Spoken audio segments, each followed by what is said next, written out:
90 বছরে বুড়ো নাকের মধ্যে পাইপ দিয়ে সেলাইন খাওয়াচ্ছে, বুড়ো তওবা আস্তাগফিরুল্লাহ, আর কোনোদিন ডাকাতি করবো না। কে করবা না? উঠার বল নাই, হাঁটুটি জন্য। 90 বছরে বুড়ো আস্তাগফিরুল্লাহ, আর কোনোদিন জিনা করবো না। কে আর করার সময় নেই তো, ডায়াবেটিস 32। তাহলে শক্তি থাকতে তুমি তওবা করো নাই, তওবা করছো অসময় এসে। জীবন ভরে আকাম কুকাম করে তবলিগে 3 সিল্লা দিয়ে, সরমুনায় 1 গুল্লি দিয়ে, কোন পীরের কাছে মুড়ি দইয়ে, পাগড়ি 3 খেতায় যেটা বাইন্দে, 43 বন্ধের জুব্বা একটা গায়ে, ঘাড়ের উপরে যায় নামাজ, বগলে দস্তারখান, হাতে কোড়া লাঠি, 500 দানা তসবিহ, চশমা কপালে লাগাইয়া ঘন ঘন টিবরি মারে উনি মুহাদ্দিস, মুফতি হয়ে গেছে। কোরআনে কারিমের আয়াতের মধ্যে আল্লাহ তাআলা বলেছেন, আল্লাহ পাক রব্বুল আলামিন বলেন, মা কানা মুহাম্মাদুন আবা আহাদিন মির রিজালিকুম ওয়ালাকিন রাসূলুল্লাহি ওয়া খাতামান নাবিয়্যিন। শুনতে শুনতে তো সবার মুখস্থ হয়ে গেছে আয়াতটা, মিলাদের মধ্যে পড়ে। তো আল্লাহ পাক নিজেই বলেন যে মুহাম্মাদুর রাসূলুল্লাহ তোমাদেরকে আব্বা না। কথা এসে গেলে একটু ফাঁকে বলে যাই, সবসময় সব কথা আসে না, আসছে যেহেতু পেয়ে যাই। আল্লাহ নবীর চাইতে বড় পীর কি দুনিয়ায় আসছে? পীর হিসেবে যদি ধরেন, নবীর চেয়ে বড় পীর আসে নাই। আর কিয়ামত পর্যন্ত শুধু আব্দুল কাদের জিলানী বড় পীর, নবীর চাইতে বড় পীর। জি, আব্দুল কাদের জিলানীও নবীর উম্মত।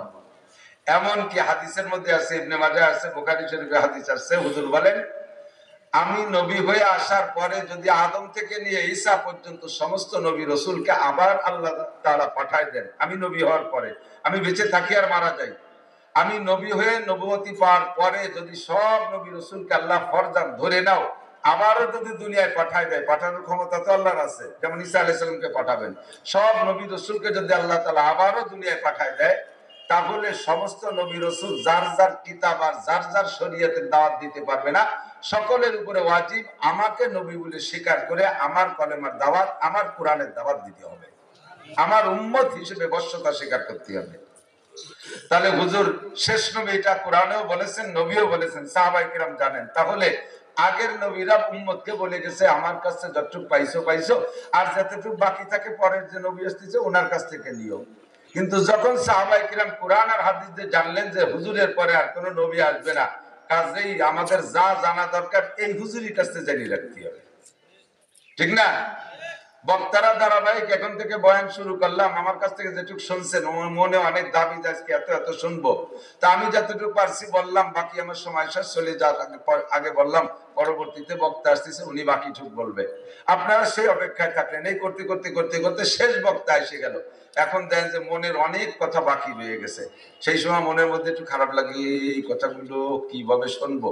ছোট্ট একটা চিরকুট লে পাঠাই দিয়েছেন মোহতান সাহেবের কাছে যে হুজুর এইটুকু একটু হুজুরের যে বললাম এইগুলো তো একটু শোনা দরকার ছিল। তো শেষ বক্তার কাছে যাইয়ে সবকিছু ফাইনাল করে জেনে নিতে হয়। নবী হলেন শেষ বক্তা। হুজুরের কাছে সাহাবায়ে কেরাম মন খুলে জিজ্ঞেস করছেন। একদিন জিজ্ঞেস করতে করতে বলতেছেন, হুজুর আমরাও মোমেন, আখেরি জামানায় যারা আসবে তার মধ্যে অনেক মোমেন হবে, ইমানদার হবে, তো যে ইমান গ্রহণ করে তাকে বলে মোমেন। তা আমরাও মোমেন, আখেরি জামানায় আপনি যখন থাকবেন না তখনও মোমেন আসবে, তো এই দুই মোমেনের ইমানের মধ্যে কি কোনো পার্থক্য আছে মর্যাদাগত দিক দিয়ে?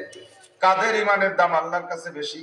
আমরাও আমল করি আপনার সামনে থেকে, তারাও অনেক আমল করবে, তা আমাদের আমল আর তাদের আমলের মধ্যে কি কোনো পার্থক্য আল্লাহ ঘটাবেন নাকি? প্রতিদান দেওয়ার ব্যাপারে কোনো ব্যস্তম করবে?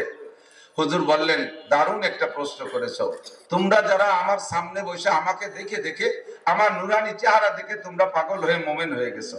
আমি 3200 অলৌকিক ঘটনা দেখাইছি, এই দেখে দেখে তোমরা বিশ্বাস করছো আমি নবী।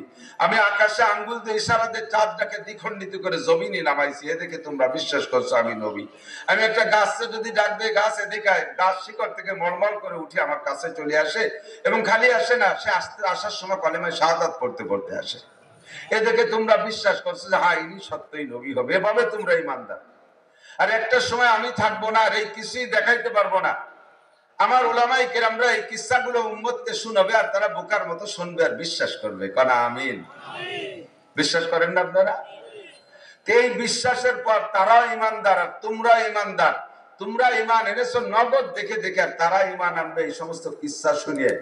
কাজেই তোমাদের ঈমানের চেয়ে তাদের ঈমানের দাম আল্লাহর কাছে 100 গুণ বেশি। সুবহানাল্লাহ।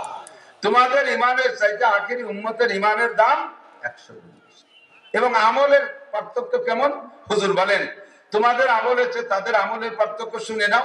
মান তামাসসাকা বিসুন্নতি ইনদা ফাসাদে উম্মতি ফালাহু আজরু মিয়াতি শাহীদ। তোমরা যারা আমার সাথে থেকে বদরে 14 জন শহীদ হয়েছে, তোমাদের মধ্যে 70 জন আমার সাথে উহুদে যে শহীদ হয়েছে, এই শহীদের, এই উহুদ বদরের শহীদ বাঙালি শহীদ না। বাঙালি শহীদ তো শহীদ হরিপদ, মাঝে মাঝে হিন্দু নামের সাথে শহীদ দেয়া দিই, এইরকম শহীদ না। যারা উহুদ আর বদরে যাইয়া আমার সাথে থেকে যুদ্ধ করে কাফেরের মোকাবেলায় লড়তে লড়তে শাহাদাত বরণ করেছে, এইরকম শহীদের 100 শহীদের যেই নাকি আখেরি জামানার উম্মতে একটা সুন্নতের পর আমল করে সেই নাকি পাবে। কারণ তোমাদের এখন আমল করা সহজ, তোমরা আছো অনুকূল পরিবেশে, তোমরা আছো অনুকূল পরিবেশে, ইবাদতের কারখানার মধ্যে আছো। এই মাদ্রাসার ভিতরে ছেলেদের পড়ায়, এখানে কি মেয়েদের পড়ায় নাকি? এখানে যদি 4টে দেওয়াল দিয়ে আটকানো থাকে, আর একটা ছেলে শাওয়াল মাসের 8 তারিখে মাদ্রাসা খোলার দিন ঢুকছে, আর শাবান মাসের 14 তারিখে ফাইনাল পরীক্ষা দিয়ে বের হইছে, প্রায় 11 মাস। এই 10.5-11 মাস ভিতরে রয়েছে, এর ভিতরে একটা মেয়ে ছেলে নাই। একজন উস্তাদ বা একজন ছাত্র যদি এখন ক্রেডিট ঝাড়ে, আমি একটা বছরের ভিতরে কোনো নারীর চেহারা দেখিনি, কোন মহিলার চেহারা দেখিনি 1 বছরের ভিতরে। কেন দেখো নাই? আমি যে জায়গা থাকি ওই জায়গা বিটিরা আসেই না। কাজেই পর্দা করা বড় সহজ হয়েছে না। তো মাদ্রাসার 4 দেওয়ালের মধ্যে থাকিয়া কোন ছাত্র শিক্ষক 1 বছর না 100 বছর পর্দা করে জেনে কি পাবে? একটা কলেজ যেখানে সহশিক্ষা, নারী আর পুরুষের সহশিক্ষা আছে, ওই জায়গা থেকে যদি একজন প্রফেসর বা একজন মাস্টার বা একজন স্টুডেন্ট ছাত্র সে যদি 1 ঘন্টা বলে যাবে 1 ঘন্টার ভিতরে কোনো নারীর চেহারার দিকে তাকাই নেই, আমি মাদ্রাসায় বসে 100 বছর পর্দা করে জেনে কি পাবো? ওই 1 ঘন্টা তার চেয়ে বেশি পাবে। কারণ আমি হলো পর্দার শতভাগ পরিবেশের মধ্যে আছি, এখানে বেপর্দার বালাই নাই। আর সে বেপর্দার কারখানার মধ্যে থেকে পর্দা করছে, সে নফসের সাথে মুজাহাদা বেশি করছে। আল মুজাহিদু মান জাহাদা নাফসা। হুজুর বলেন সবচেয়ে বড় মুজাহিদ হলো যে নফসের সাথে জিহাদ করতে পারে। হুজুর বলেন আমার সাথে আসো, তোমরা আসো স্বর্ণ যুগে, তোমরা আসো ইবাদতের অনুকূল পরিবেশে। এখানে বসে ইবাদত করার চাইতে আখেরি জামানায় এখন আমার সামনে থেকে, আমার সাথে থেকে গলা কাটায় দেওয়া যত সহজ। খেয়াল করেন, হুজুর বলেন আমার সাথে থেকে গলা কাটায় দেওয়া যত সহজ, যুদ্ধের ময়দানে যাইয়া আখেরি উম্মতের হাতের নখ কাটা অত সহজ হবে না। একদল আছেন এর সুরের মতো নখ রাখে, স্টাইল পার্টি, ওরে 5,000 টাকা দিলে ওর নখ কাটতে রাজি না। ওর নখ জুলে জুলে ওর বান্ধবীরে দেখাবে, আনন্দ দেবে। মহিলা তার বন্ধুরে নখ দেখায় দেখায় আনন্দ দেবে, তৃপ্তি দেবে। 5,000, 10,000, 20,000 টাকা তার কাছে কিছু না, তার নখের দাম বেশি। হুজুর বলেন আমার সাথে থেকে গলা কাটায় দেওয়া যত সহজ, আখেরি উম্মতের জন্য নখ কাটা অত সহজ হবে না। কাজেই আমার সাথে থেকে তোমরা যারা ইবাদত করতেছো, তার চাইতে আমার আখেরি উম্মতের ইবাদতের প্রতিদান আল্লাহ হাজার হাজার গুণ বাড়াই দেবে। কন্যা সুবহানাল্লাহ, আল্লাহু আকবার। তো রাতের বেলা ওয়াজ শোনা এটা আমাদের অনুকূল পরিবেশ। খেয়াল করেন, রাতের বেলা ওয়াজ শোনা অনুকূল পরিবেশ। কাম নাই কাজ নাই, খাইয়ে দিয়ে এসে বসে থাকলাম, সাইডে বাদাম নিয়ে বসলাম, ঘুম আসলি, মাঝে মাঝে ফাঁকা মারলাম। এই ওয়াজের মাঠে দিনের বেলা বাদাম খাই কি? সারা দেশে দেখি ওয়াজ যখন ভেঙে যায়, চলে যাওয়ার সময় জায়গায় জায়গায় টুপ টুপ বাদামের খোসা। সম্ভবত মনে নাই এই জায়গা না, কোন জায়গা দূরে কোন এক জায়গা হবে। সুরপার হুজুর রহমাতুল্লাহ আলাইহি ছিলেন, খলিলুর রহমান সাহেব হুজুর, ও না মালা মাদ্রাসা। রাতের বেলা আমি আর হুজুর ওয়াজ করছি, করে টুরে ঘরে গেছি। এর মধ্যে কিছুক্ষণ পরে ওনরা আবার ওই তবারক দেয়। তবারক দেওয়ার সময় সব জায়গায় কিন্তু খানিকটা গ্যাঞ্জাম ফাসাদ হয়, লাগিয়ে গেছে তুমুল মারামারি। একজন কইছে কি হলো, কি দেখেন কি হলো? হুজুর কয়েছে এতক্ষণ যা শুনছে তাই আমল করতেছে, ওয়াজের আমল করতেছে। তো এখানে ওয়াজ করি, মাঝে মাঝে বাদামের খোসার পর আমল করে। একসাথে 2 কাজ ভালো হয় না, খুব লক্ষ্য করে শুনতে হবে। খেয়াল করবেন না ইনশাআল্লাহ। তো আল্লাহ পাক রব্বুল আলামিন আমাদেরকে জাগতিক কিছু কাজ বিসর্জন দিয়ে আখিরাত অর্জনের জন্য আশার বসার তৌফিক দিয়েছেন। ছোট বড় সকলেরই কম বেশ কাজ থাকে দিনের বেলা, আর দিনের কাজ দিনের বেলা। দিন দুই ভাবে উচ্চারণ করি আমরা, মানে উচ্চারণ একই ভাবে করি, লিখতে গেলে 2 রকম লিখি। দিন রাতের যে দিন, এটা দয়ের শিকারের ন দন্তর ন দিন। আর ধর্মদিন যে দিন, এটা দয় বাফালা দীর্ঘি আর না দিন। কিন্তু আমরা বাংলায় উচ্চারণ অতটা পার্থক্য করে করি না। আরবিতেও ঠিক আছে, উর্দুতে বলে দিন, দালনুন যে দিন, এই দিন মানে হলো রাত দিন। আর ধর্মদিন যে দিন, এটা আরবিতে লেখার সময় লেখে দাল ইয়ে নুন দিন, দিন মানে ধর্ম। যেহেতু আমরা উচ্চারণে পার্থক্য করি না, এই জন্যই একই সাথে বলি যে দিনের কাজ দিনের বেলা, দিনের কাজ দিনের বেলা।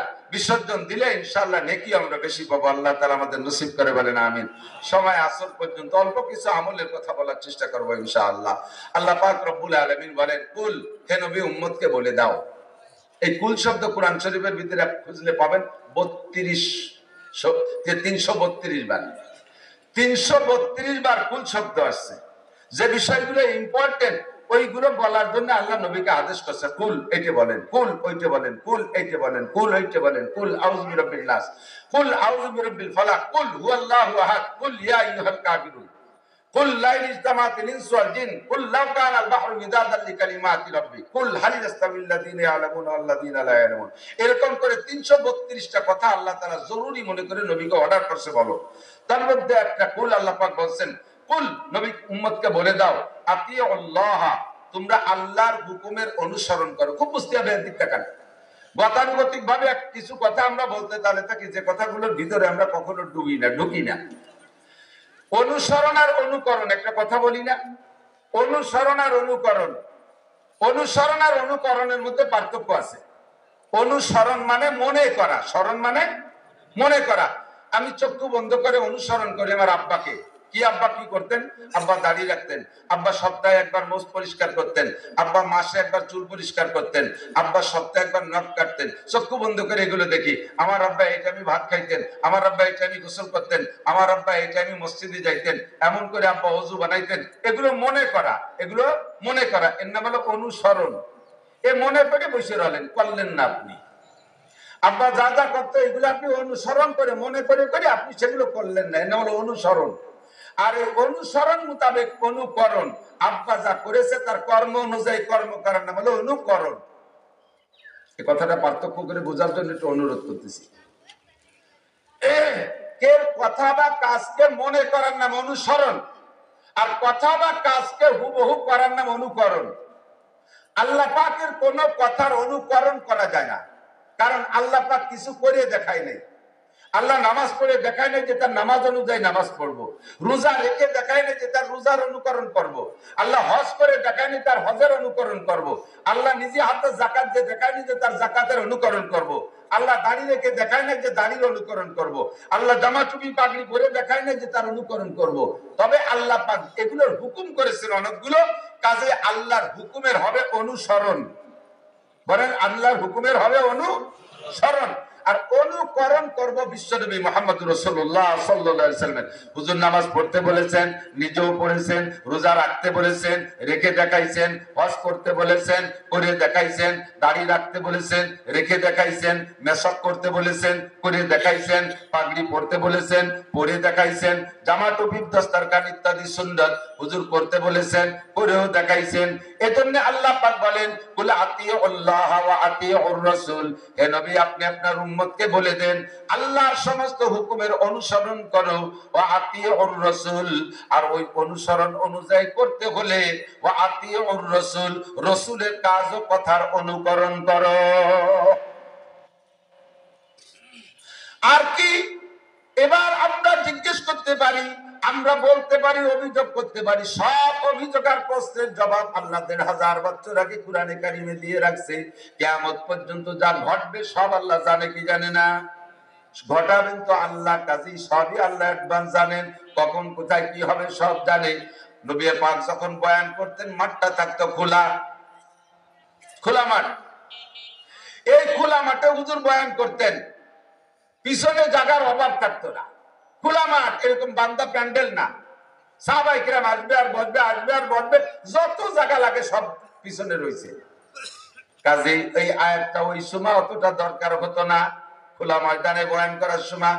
কিন্তু কিয়ামতের আগে উম্মতে মাহফিল করবে, প্যান্ডেল করে করে ছোট্ট ছোট্ট খেত্তা বানায় বয়ান করবে, ওর মধ্যে জায়গা সংকুলন হবে না। এটা আল্লাহ পাক জানে জায়গা সংকুলন হবে না, তখন ওই জায়গার ভিতরে মানুষকে আটায় বসানোর জন্য মুখে বাংলায় হাজারো বললে কথা শুনতে চাইবে না। এজন্য প্যান্ডেলের জন্য আল্লাহ পাক একটা আয়াত কোরআনে কারিমের মধ্যে দিয়ে রাখছে। কোরআনে কারিমের মধ্যে আল্লাহ একটা আয়াত দিয়ে রাখছে যে মানুষকে এদিক তাকান, বাংলায় যত সুন্দর করে বলুক, ইংরেজিতে যত সুন্দর করে বলুক, তাতে মানুষের ভিতরে ক্রিয়া করে না। কিন্তু কোরআন শরীফের আয়াত পড়ে যদি তর্জমা করে, মুসলমান দুর্বল হয়ে যায়। যখন তাদের উপরে কোরআনে কারীম তিলাওয়াত করা হয়, ঈমান বাইরা যায় আর কোরআনের হুকুমগুলো মানার জন্য তাৎক্ষণিকভাবে প্রস্তুত হয়ে যায়। এই জন্য আল্লাহ ১৫০০ বছর আগে এই মাহফিলের জন্য একটা আয়াত নাযিল করে রাখছে, একদিন না একদিন কাজে লাগবে। আর তা লাগা শুরু হয়ে গেছে। সেটা হলো আল্লাহ পাক বলেন, ওয়াইদা কিলা লাকুম, যদি তোমাদেরকে বলা হয় তাফাসসাহু ফিল মাজালিস, মজলিসের ভিতরে মাহফিলের মধ্যে জায়গা সংকুলন হচ্ছে না, জায়গা সংকুলন হচ্ছে না, এই কথা বলার পরে যদি বলে ইফসাউ ওয়াইদা কিলা লাকুম তাফাসসাহু ফিল মাজালিস, যদি তোমাদেরকে মজলিসের মধ্যে বলা হয় তো জায়গা করে দেন, যারা আসতেছে তারা বসতে জায়গা পাচ্ছে না, আল্লাহ কয় ফাসসাহু, ফাসসাহু, দেরি করো না, আগে আগে বসে জায়গা করে দাও। নবীর জামানায় মাঠের জায়গার অভাব ছিল না, তোমার এখানে মাঠের জায়গার অভাব। আল্লাহ ১৫০০ বছর আগে আয়াত নাযিল করে রাখছে আজকের মাহফিলের জন্য। এখন আপনি অভিযোগ করতে পারেন, আল্লাহ আমি আগে আইছে জায়গা বুঝে একটা পরিষ্কার জায়গা বইছি, শীতকালে দিন খানিক সময় বসে গরম বানাই ফেলাইছি, এখানে যে তুমি টাইম দিয়ে সামনে আগায় নিচ্ছ, ঠান্ডা জায়গা আর ময়লা জায়গা বসবো, আমারে কি দিবা কও? যদি আমারে যা দিবা আমার পছন্দ হয় তাহলে আইগব, নালি আইগব না। আল্লাহ তাও জবাব দিয়ে রাখছে ওই আয়াতের মধ্যে, আফসাহিল্লাহু লাকুম, তোমারে আল্লাহ জান্নাতের মধ্যে জায়গা দেবে। তুমি শিরগিরাম মাদ্রাসার মাঠের জায়গা ছেড়ে দিয়ে আগায় বসবা, তুমি মনে করছো এর চেয়ে ভালো জায়গা, আমার ভালো জায়গা ছেড়ে খারাপ জায়গায় যাব, তাহলে আল্লাহ কি দিবা? আফসাহিল্লাহু লাকুম, আল্লাহ তাআলা তোমাকে জান্নাতের মধ্যে জায়গা দেবে। কন্যা সুবহানাল্লাহ। তো এটা একটা উদাহরণ বলতে গিয়ে মাশাআল্লাহ একটু কাজে লেগে গেছে, আগায় বসেন, লোক আসতেছে।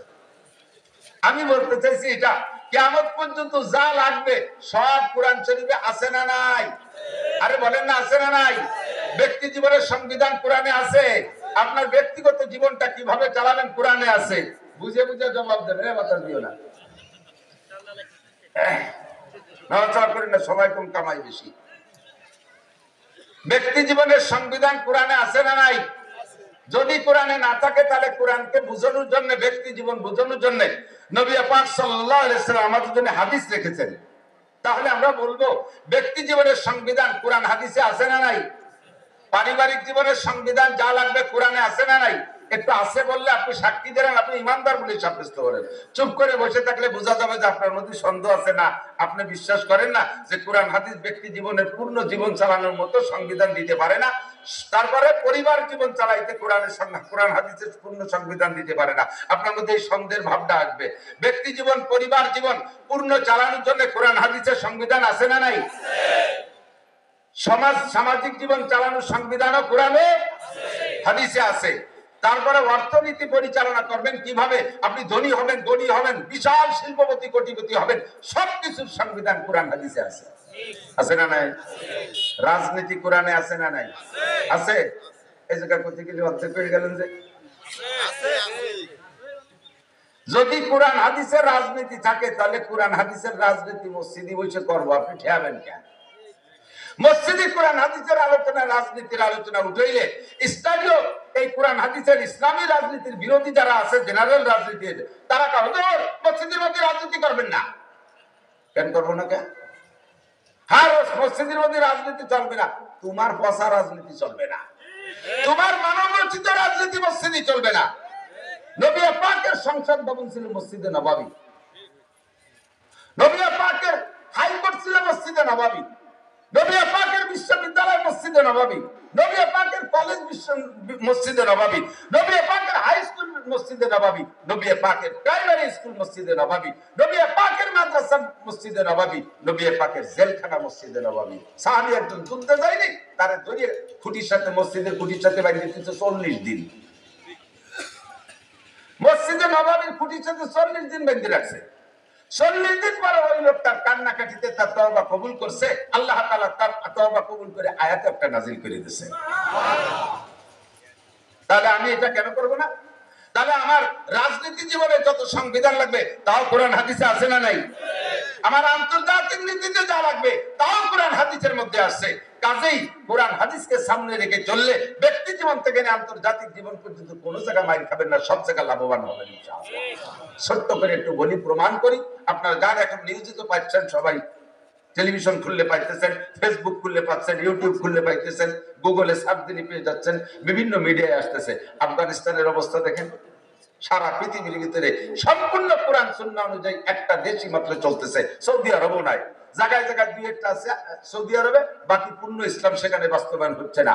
একমাত্র আফগানিস্তান শতভাগ ইসলামের উপরে চালাইতেছে মাত্র 2 থেকে 2.5 বছর। আর 2-2.5 বছরের ভিতরে আল্লাহ তাআলা তাদের জন্য লাফাতাহনা আলাইহিম বারাকাতুম মিনাস সামাই ওয়াল আরদ, আসমান জমিন থেকে রহমত আর বরকতের যে দরজা আল্লাহ খুলে দেবে ওয়াদা করেছে, আফগানিদেরকে তা দেখাই দিয়েছে। ইস্তেমার কয়েকদিন আগে আমার মাদ্রাসার মসজিদে আসছিল আফগানিস্তানের থেকে 8 সাথী, আফগানি সাথী 8 জন, সাথে বাঙালি 4 জন, 12 জনের এক জামাত আছে। আমাদের এই পাশে অনেক জায়গা ঘুরছে। তারা বললো যে আমরা সচক্ষে দেখেছি 40 বছরের ভিতরে 20 বছর রাশিয়ার বোমা মারছে, আর 20 বছর ন্যাটো বাহিনী আমেরিকালা বোমা মারছে। 40 বছরের বোমায় আফগানের বাতাসের ভিতরে বারুদের গন্ধ, আফগানের রোদের মধ্যে বারুদের গন্ধ, আফগানের পানির মধ্যে বারুদের গন্ধ, মাটি পুড়িয়ে তামা তামা হয়ে গেছে। উৎপাদন একেবারে শেষের পথে। ডালিম গাছ হয়েছে, কিন্তু ডালিম 1 কেজি ডালিম হইতে 5টা ডালিম লাগে। এই গয়ার মতো পেয়ারার মতো ছোট ছোট সাইজ হয়ে গেছে। যখনই আল্লাহ তাআলা আমাদের হাতে শাসন ব্যবস্থা দিয়েছে, সেই ল্যাংটা বাহিনী পালাইছে। আল্লাহর রহমত চোখের সামনে দেখি, গাছ পাল্টানো লাগে নাই, গাছের গোড়ার মাটি পাল্টানো লাগে নাই, সেই গাছ সেই জায়গায় আছে। 1 বছরের মাথায় যাইয়া এখন 1 ডালিমের ওজন 1 কেজি। 1 ডালিমের ওজন। বেনামাজি একটাও বাইরে থাকতে পারবি না, আজান হওয়ার সাথে সাথে পুরুষ সব মসজিদে, মহিলা একটাও পর্দায় যেতে পারবে না। কলেজ স্কুল কলেজ সব পড়া আছে, মহিলাদের আলাদা, পুরুষরা আলাদা। মহিলা কোথায় পড়ে পুরুষরা জানবে না, পুরুষ কোথায় পড়ে মহিলারা জানবে না। গার্মেন্টস নাই টানা, গার্মেন্টস এর ভিতরে নারী গার্মেন্টস আলাদা, পুরুষ গার্মেন্টস আলাদা। মাদ্রাসা শিক্ষা সব জায়গা ভাগ করে দিয়েছে। জেনার বিচার কোরআন সুন্নাহ অনুযায়ী, চোরের বিচার কোরআন সুন্নাহ অনুযায়ী, ঘুষখোরের বিচার কোরআন সুন্নাহ অনুযায়ী, সুদখোরের বিচার কোরআন সুন্নাহ অনুযায়ী। সমস্ত জায়গা কোরআনকে বাস্তবায়ন করেছে, হাদিসকে। আল্লাহ তাআলা ওয়াদা করেছেন তোমাদের জন্য আসমান জমিন থেকে রহমত আর বরকতের সব দরজা খুলে দেব, আল্লাহ তাআলা দিয়ে দিয়েছেন। কিয়ামত পর্যন্ত যা হবে হইছে সব আল্লাহ তাআলা কোরআন হাদিসের মধ্যে দিয়েছে। একদিন আপনার আছে তো আলহামদুলিল্লাহ, বিশ্বাস আছে তো। এবার নবী পাক সাল্লাল্লাহু আলাইহি ওয়াসাল্লামকে আল্লাহ পাক বলে দিয়েছে যে উম্মতে জানতে চাইবে আল্লাহর হুকুমের অনুসরণ আর নবী পাকের হুকুম আর কাজও হুকুমের অনুকরণ। তো যারা সাহাবায়ে কিরাম সামনে আছে, তারা না রাসূলকে দেখে দেখে অনুকরণ করতেছে, কিন্তু কিয়ামত পর্যন্ত তার নবী থাকবে না। তখন সেই কালের মানুষরা কারে দেখে অনুকরণ করবে? সেই সময় কাকে দেখে অনুকরণ? বলা হয়েছে নবীকে দেখে অনুকরণ করো। তো নবী তো সবসময় থাকবেন না, সেই সময় কার অনুকরণ করবো? উলামায়ে কিরাম যারা আছে, ইসলাম বিশেষজ্ঞ, কোরআন জানে, হাদিস জানে, পরিপূর্ণ শরীয়ত জানে, যে সকল উলামায়ে কিরাম এবং নিজেরা জানা অনুযায়ী আমল করে, তোমরা তাদের অনুকরণ করবা। হুজুর বলেন সাল্লু কামা রাআইতুমুনি উসাল্লি, যেমন তোমরা নামাজ পড়ো, আমাকে যেমন নামাজ পড়তে দেখো সেরকম। সাহাবায়ে কিরাম বললেন হুজুর আমরা তো আপনাকে দেখতেছি নামাজ পড়তেছেন, যেরকম সেরকম পড়তেছি, আপনি চলে যাওয়ার পরে এই হুকুমের পর আমল করবে কিভাবে? তারা আপনার দেখবে না। বলা হয়েছে আপনি যেমন নামাজ পড়বেন, আপনারে দেখে নামাজ পড়বো, তাই আমরা পড়তেছি, তারা তো আপনারে দেখবে না, তাহলে তারা কিভাবে আপনার নামাজ পড়বে? হুজুর বলেন ইন্নাল উলামা ওয়ারাসাতুল আম্বিয়া, সমস্ত উলামায়ে কিরাম নবীদের অ্যাসিস্ট্যান্ট। নবীকে অনুকরণ করাও যে, উলামায়ে কিরামকে অনুকরণ করাও যা, নবীকে অনুকরণ করাও তা। কাজেই উলামায়ে কিরাম নবীর নকশে কদমে চলে, কোরআন হাদিস পড়ে তারা সেই অনুযায়ী চলে। উলামায়ে কিরামের নামাজ দেখলে সাধারণ পাবলিক বুঝে নিতে পারবা যে এটাই হলো মুহাম্মদুর রাসূলুল্লাহ সাল্লাল্লাহু আলাইহি ওয়াসাল্লামের নামাজ। নবীর রোজা দেখে সেভাবে উলামায়ে কিরামের রোজা দেখে রোজা রাখো, তারা তাহলে বুঝবা যে এটাই রাসূলের রোজা। উলামায়ে কিরামের দাড়ি দেখে দাড়ি রাখো, বুঝবা যে এটা নবীওয়ালা দাড়ি। উলামায়ে কিরামের টুপি দাড়ি পাগড়ি দেখে সেভাবে আমল করো, বুঝবা যে এটাই হলো নবীওয়ালা আমল। এবার হুজুর বলেন, আল্লাহ পাক আরো বলেন,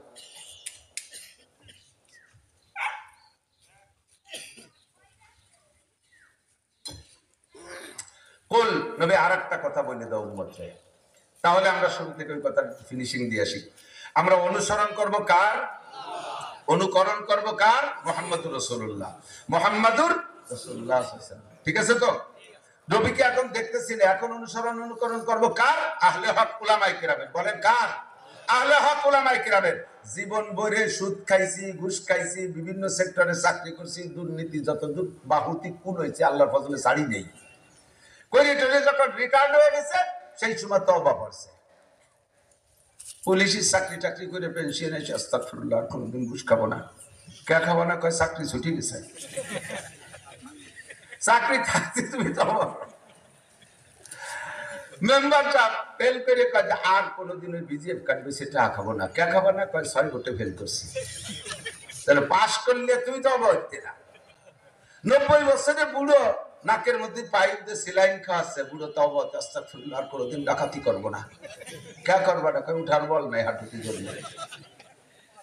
90 বছরের বুড়ো আস্তাগফিরুল্লাহ আর কোনোদিন জিনা করবো না। কে কয় যে আর করার সময় নেই তো, ডায়াবেটিস 32। তাহলে শক্তি থাকতে তুমি তওবা করো নাই, তওবা করছো অসময় এসে। জীবন ভরে আকাম কুকাম করে তবলিগে 3 সিল্লা দিয়ে সরমুনায় 1 গুল্লি দিয়ে কোন পীরের কাছে মুরিদ হইয়া পাগড়ি 3 খেতায় যেটা বাইন্ধে 43 বন্ধের জুব্বা একটা গায়ে, খাড়ের উপরে যায় নামাজ, বগলে দস্তারখান, হাতে কোড়া লাঠি, 500 দানা তসবিহ, চশমা কপালে লাগাইয়া ঘন ঘন টিবরি মারে উনি মুহাদ্দিস মুফতি হয়ে গেছে। ফতোয়া দেয় মৌলবী লাগে কোন সাগে, মৌলবী লাগে কোন সাগে। আলেমরা কি করে, হুজুররা কি করে? 4 তলা টিফিনকারি পাঠায় দিয়েছে, পাবলিকের বাড়ি পাঠায় দেয়, 4 তলা করে পাঠায় খাবার দেয়, জায়গায় বসে খাইয়ে খাইয়ে পেট ডলে। মৌলবীরা কি রে? মৌলবীরা কি করে? মৌলবীরা হলো প্রোডাক্টার, মৌলবীরা হলো টেকনিশিয়ান। মৌলবীরা কি করে? আমাদের এদিকে বেকারি আছে না, বেকারির ভিতরে বিস্কুট, কেক, পাউরুটি ইত্যাদি বানায় না, যারা বানায় তাদেরকে বলে টেকনিশিয়ান। যারা বানায় ভিতরে বসে দিনের বেলা কি ব্যানে করে আবার তারাই বেশি বেড়ায়। কতক্ষণ বেঁচে কারা? ওই ভ্যানালারা আলাদা আছে। এই ভ্যানালারা কেউ পাউরুটি কেক বানাতে পারে? ওরা পারে প্যান্ডেল মেরে মেরে ওগুলো বেশি বেড়াতে, কালেকশন করে ওরা, ঠিক না? তো 4 ঘন্টা টেকনিশিয়ানরা পাউরুটি কেক বানাই টানাইয়া থুইয়ে ওরা নাক দেখে এসির রুমের মধ্যে যে ঘুমাচ্ছে, মোটা বেতন ওকে, মোটা বেতন ওকে। আর ওরা যা বানাই দিয়েছে তাই এই খরার মধ্যে দিয়ে, নদীর মধ্যে দিয়ে, ঝড় তুফানের মধ্যে দিয়ে বেঁচে বেঁচিয়া আরো টাকা কালেকশন করার সময় কত গ্যাঞ্জাম ফাসাদ করা লাগে। নাক বসকায় ফেলা দিয়েছে, চাকা পান ছাড়িয়ে দিয়েছে, ঘোড়াতি ঘোড়াতি বৃষ্টির মধ্যে দিয়ে ঠেলতে ঠেলতে আই নিয়ে টাকা কয় ডাইনি দিয়েছে, ওকে দিয়েছে 10 ভাগের 1 ভাগ, আর মোটা বেতন ওকে। এইভাবে ওরা বেশি বেশি খাইয়ে মোটামুটি সংসার চালায় রাখতেছে। এখন কিছুদিন পরে মধ্যে হিংসে ঢুকছে, মাত্র 4 ঘন্টা কয়েন রুটি মুটি বানায় শীতে শুয়ে তাই মোটা বেতন নেয়, আর আমরা পেট ভরে ঘুরে বেড়াই। ও টেকনিশিয়ানকে লাগে কোন সাগে,